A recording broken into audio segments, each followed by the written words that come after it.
कहा नहीं जा सकता, लेकिन ये साफ तौर पर कहा जा रहा है कि दिल्ली की जो 7 सीटें हैं और सातों ही सीटों पर अरविंद केजरीवाल चुनावी प्रचार जोरों शोरों से करते हुए नजर आ सकते हैं। यदि उन्हें को होना है उससे पहले अगर कुछ ऐसी स्थिति बनती है तो उसका अब कुछ ज्यादा फर्क पड़ेगा, उसकी संभावना कम है, क्योंकि अगर आप गौर करेंगे तो महज चंद।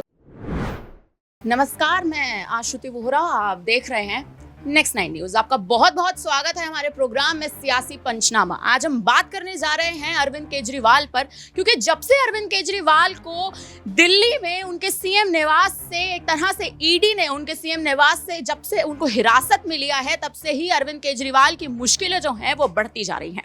एक के बाद एक लगातार अरविंद केजरीवाल की सुनवाई हो रही है, लेकिन उनकी सुनवाई में कोई भी निर्णय उनके पक्ष में आता हमें दिखाई नहीं दे रहा है।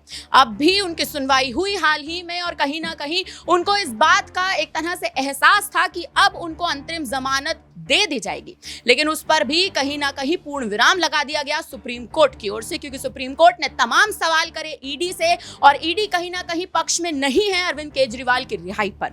इन तमाम मुद्दों पर, अरविंद केजरीवाल से जुड़े इन तमाम मुद्दों पर, और जिस तरह से दिल्ली में राजनीतिक समीकरण जो बिगड़ रखा है, क्योंकि दिल्ली में अब बेहद जल्द मतदान होने जा रहे हैं।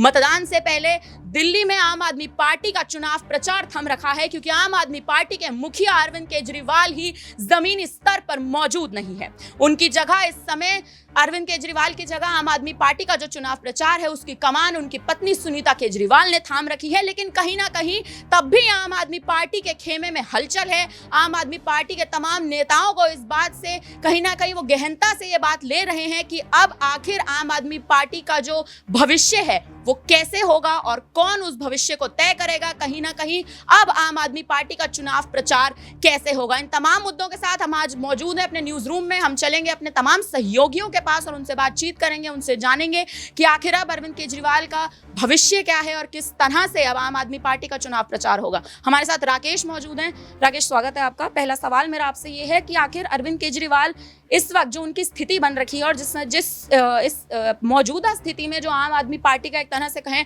तो जो उनका चुनाव प्रचार थम रखा है, तो आपको क्या लगता है कि अरविंद केजरीवाल की कल जब सुप्रीम कोर्ट में अरविंद केजरीवाल की एक बार फिर से पेशी है, क्या निर्णय आएगा? देखिए, जिस तरीके से आपने बताया कि चुनाव प्रचार प्रसार थम रखा है, तो ऐसा बिल्कुल भी नहीं है, क्योंकि देखिए उनकी जो पत्नी है सुनीता केजरीवाल और जो आम आदमी पार्टी के जो तमाम कार्यकर्ता हैं वो किस तरीके से आपने देखा होगा कि दिल्ली के अंदर ही चुनाव प्रचार प्रसार किया था, और साथ ही उन्होंने ये बातें कही थी कि हम 4 राज्यों में जाकर के चुनाव प्रचार प्रसार करेंगे, और वो गए भी। गुजरात में देखा होगा आपने किस तरीके से भारी जनसभा हुई और वहाँ पर लाखों की तादाद में यहाँ पर जो लोग हैं वो आए, उनके समर्थक आए, और उनका एक ही नारा था कि अरविंद केजरीवाल को रिहा करो। क्योंकि जिस तरीके से जो उनके समर्थक है और कार्यकर्ता है और उनके लोग हैं वो यही कह रहे हैं कि अरविंद केजरीवाल को यहाँ पर जानबूझकर फंसाया गया है, जानबूझकर जेल में डाला गया है। आपने उन्होंने जिक्र किया है कि अरविंद केजरीवाल जेल से बाहर आएंगे और जो सरकार है जो ये तानाशाही कर रही है उनका बिल्कुल जवाब देंगे, वो इस तरीके से जवाब देंगे।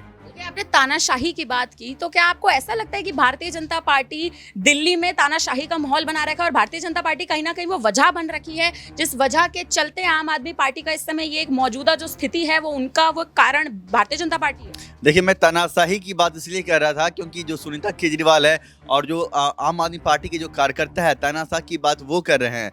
अब उनका ये एक तर्क है, उनका ये कहना है कि यहाँ पर अरविंद केजरीवाल को जिस तरीके से फंसाया गया है ये कहीं ना कहीं एक तानाशाही है, क्योंकि उन्होंने एग्जाम्पल दिया। उन्होंने कहा है कि ना केवल यहाँ पर दिल्ली के अंदर, आप देखिए यहाँ पर झारखंड में शिबू सोरेन को फंसाया गया, और भी तमाम तरीके के जो षड्यंत्र है ये रचे जा रहे हैं, और खासकर प्रज्वल रेवन्ना के जैसे लोगों का भी उन्होंने अच्छा खासा एग्जाम्पल दिया। तो आप ये समझिए कि अरविंद केजरीवाल को वो अरविंद केजरीवाल के जो समर्थक है और जो कार्यकर्ता है उनके, वो यहाँ पर मोदी सरकार को तानाशाह सरकार कह रहे हैं। ठीक है, बहुत बहुत धन्यवाद।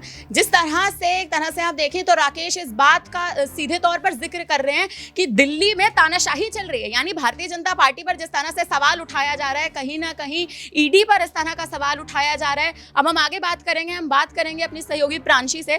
प्रांशी, आपको क्या लगता है कि जिस तरह से दिल्ली में जो इस समय मौजूदा स्थिति बनी हुई है, आम आदमी पार्टी का वर्चस्व गिर रहा है, तो क्या अरविंद केजरीवाल अगर रिहाई पे बाहर आते हैं, अगर उनको अंतरिम जमानत मिलती है, तो क्या दिल्ली में जो स्थिति है वो किसी ना किसी तरह से बेहतर होगी, या कहीं ना कहीं क्या अरविंद केजरीवाल के चेहरे पर क्या दिल्ली की जनता वोट देगी?